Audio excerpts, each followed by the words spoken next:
샘터가 정 여러분 안녕하십니까. 샘터지기 김덕현 목사입니다. 오늘은 열왕기하 12장 1절부터 21절까지고요.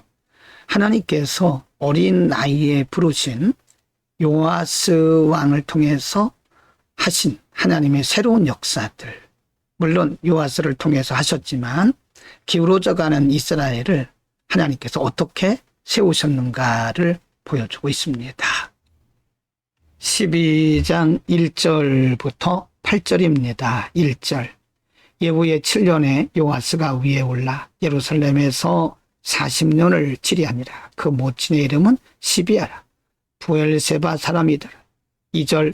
요아스가 제사장 여호야다의 교훈을 받을 동안에 여호와 보시기에 정직히 행하였으되 3절. 오직 산당을 제하지 아니하였으므로 백성이 오히려 산당에서 제사하며 분향하였더라.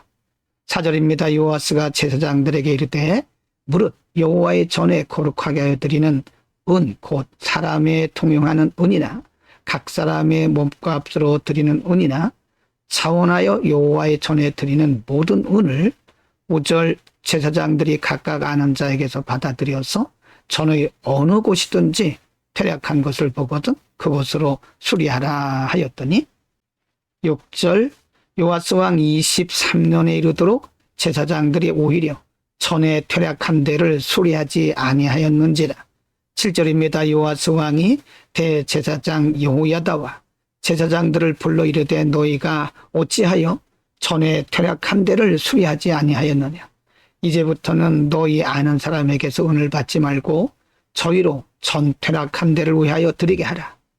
8절. 제사장들이 다시는 백성에게 은을 받지도 아니하고 전 퇴락한 것을 수리하지도 아니하기로 응낙하니라. 요아스 왕은 많은 제사장들에게 명령을 하죠. 그래서 은을 아는 사람들에게서 받아서 그것으로 성전에 퇴락한 것 수리하도록 명령을 합니다. 그러나 요아스 왕 23년에 이르도록 제사장들이 전혀 움직이지 않습니다. 전에 퇴락한 데를 수리하지 않습니다. 그래서 요아스 왕이 여호야다와 제사장들을 불러서 책망을 하는 거죠. 어찌하여 아직까지도 퇴락한 데를 수리하지 아니하였느냐. 이제부터는 너희 아는 사람에게서 은을 받지 말고 너희로 전 퇴락한 데를 위하여 드리게 하라. 저희로 전 퇴락한 데를 위하여 드리게 하라. 그러나 제사장들이 여전히 성전 수리하는 것에 응낙하지 않는 것을 볼 수 있습니다. 12장 9절부터 16절입니다. 9절. 제사장 여호야다가 한 궤를 취하여 그 뚜껑에 구멍을 뚫어 여호와의 전문 어기 우편 곧 단 옆에 두매 무릇 여호와의 전에 가져오는 은을 다 문을 지키는 제사장들이 그 궤에 넣더라. 10절. 이에 그 궤 가운데 은이 많은 것을 보면 왕의 서기와 대제사장이 올라와서 여호와의 전에 있는 대로 그 은을 계수하여 봉하고 11절. 그 달아본 은을 일하는 자 곧 여호와의 전을 맡은 자의 손에 붙이면 저희는 또 여호와의 전을 수리하는 목수와 건축하는 자들에게 주고 12절입니다. 또 미장이와 석소에게 주고 또 여호와의 전 퇴락한 데를 수리할 제목과 다듬은 돌을 사게 하며 그 전을 수리할 모든 물건을 위하여 쓰게 하였으되 13절. 여호와의 전에 드린 그 은으로 그 전의 은대접이나 물집게나 주발이나 나팔이나 아무 금그릇이나 은그릇을 만들지 아니하고 14절. 오직 그 은을 일하는 자에게 줘 그것으로 여호와의 전을 수리하게 하였으며 15절. 또 그 은을 받아 일꾼에게 주는 사람들과 회개하지 아니하였으니 이는 성실히 일을 하였습니다. 16절. 속건제의 은과 속죄제의 은은 여호와의 전에 드리지 아니하고 제사장에게 돌렸더라. 처음으로 요아스 왕은 제사장들에게 은을 받아서 성전을 수리하도록 명령했지만 제사장들이 전혀 움직이지 않자 이제는 한 궤를 취해서 성전 입구에 두고 거기에 넣는 은을 가지고 직접 일하는 자들에게 주게 되는 거죠. 심지어는 이들이 얼마나 성실하게 일을 했는지 15절에 보면 은을 받아 일꾼에게 주는 사람들과 계산하지 아니하였다. 이는 성실히 일을 하였음이라고 말씀합니다. 막상 성전 수리하는 사역을 할 때 정말 그 일에 앞장서야 할 제사장들은 전혀 관심이 없을 때 하나님께서 또 다른 사람들을 통해서 일하게 하신 것을 볼 수 있습니다. 하나님은 맡겨진 자들이 그 일을 성실하게 하지 못할 때는 언제든지 그 단을 옮기시죠. 우리는 그것을 하나님께서 촛대를 옮기신다고 말합니다. 하나님께서 우리에게 무슨 일을 맡기시든 우리는 최선을 다해서 성실하게 사역하는 것이 옳습니다. 12장 17절부터 21절입니다. 17절 때 아람왕 하사엘이 올라와서 가드를 쳐서 취하고 예루살렘을 향하여 올라오고자 한 거로 18절 유다왕 요아스가 그 열조 유다왕 여호사밧과 여호람과 아시아가 구별하여 드린 모든 성물과 자기가 구별하여 드린 성물과 여호와의 전 곡간과 왕궁에 있는 금을 다 취하여 아람왕 하사엘에게 보내었더니 하사엘이 예루살렘에서 떠나갔더라. 19절 요아스의 남은 사적과 그 모든 행한 것은 유다왕 역대지략에 기록되지 아니하였느냐.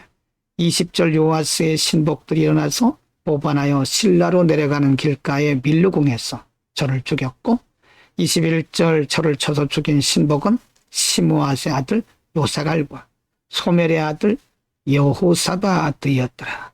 저는 다윗성의 그 열조와 함께 장사되고 그 아들 아마샤가 대신하여 왕이 되니라. 요아스는 어린 나이에 왕으로 세움을 받고 한때 큰 일을 잘 감당했지만 아람왕 하사엘의 공격을 받았을 때는 이겨내지 못하고 결국은 그들에게 모든 중요한 조공을 다 바치게 된 겁니다. 하나님을 온전히 신뢰하지 않았던 거죠. 그래서 결국은 그는 그렇게 죽임을 당했고 21절에 보면 그 아들 아마샤가 대신하여 왕이 됐다고 말씀합니다. 요아스는 이렇게 잘한 부분도 있지만 또 마지막에 가서 연약한 부분 때문에 하사엘에게 모든 것을 다 넘겨주고 죽임을 당했지만 그렇다고 해서 하나님의 역사가 멈추는 것은 아닙니다. 사람은 실수하고 사람은 무너지고 사람은 죽임을 당하는 한이 있어도 하나님의 언약은 계속된다는 사실을 보여주고 있죠. 오늘은 요아스 왕의 개혁과 그리고 그의 말년 통치에 대해서 상고를 했습니다. 요아스 왕은 어린 나이에 왕이 되어서 많은 부분에서 개혁을 했죠. 그래서 백성들이 하나님께로 돌아오도록 하는 일에 큰 도구로 쓰임 받았습니다. 그러나 마지막에 아람의 공격을 받았을 때는 그가 하나님을 온전히 신뢰하지 못하고 의지하지 못하고 그 조상들로부터 받아왔던 또는 보존하고 있던 모든 것을 아람 왕에게 줌으로써 결국 그렇게 그는 연약한 모습으로 끝나게 됐죠. 그리고 마지막에는 죽임을 당했습니다. 물론 사람이기 때문에 모든 것을 다 완벽하고 완전하게 할 수는 없습니다.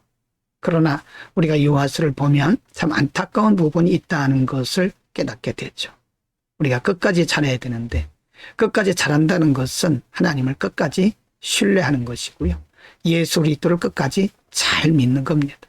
여러분 우리 부족하긴 하지만 하나님을 끝까지 신뢰하는 믿음, 예수 그리스도를 끝까지 바라보는 믿음을 가지고 우리의 인생 행진을 다해 갑시다. 기도합니다. 거룩하신 아버지, 요아스를 한때 귀하게 사용하셨지만 마지막 말년 통치에서는 하나님을 온전히 신뢰하지 못했던 것도 우리에게 가르쳐 주셨습니다. 우리가 끝까지 잘해야 되는데 끝까지 잘하기란 어렵습니다. 하나님 도와주시고 우리에게 용기 주시고 하나님만 바라볼 수 있는 믿음의 눈을 끝까지 지켜주옵소서.